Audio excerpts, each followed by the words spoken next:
पंजाब में health emergency, लोग रज़ाकाराना घरों में रहें।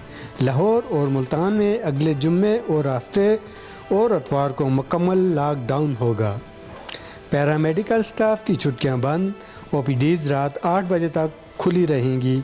वज़ीर इत्तलाआत मरियम औरंगज़ेब कहती हैं, लॉकडाउन इससे पहले लगाना पड़ा तो लगाएंगे। कल से तमीरात के कामों पर मुकम्मल पाबंदी होगी। तमीराती सामान ले जाने वाली ट्रांसपोर्ट पर भी पाबंदी होगी।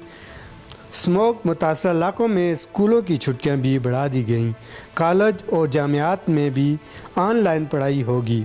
रेस्टोरेंट्स में 4 बजे के बाद सिर्फ टेक अवे हो सकेगा। फ़ज़ाई आलूदगी में लाहौर का पहला और मुल्तान का दूसरा नंबर। रावलपिंडी और इस्लामाबाद में भी सूरत हाल ख़राब। स्मोक के बायस फ़्लाइट ऑपरेशन भी मुतासर। वज़ीर आज़म की अपील पर मुख्तलिफ़ शहरों में बारान रहमत के लिए नमाज इस्तिस्का अदा की गई।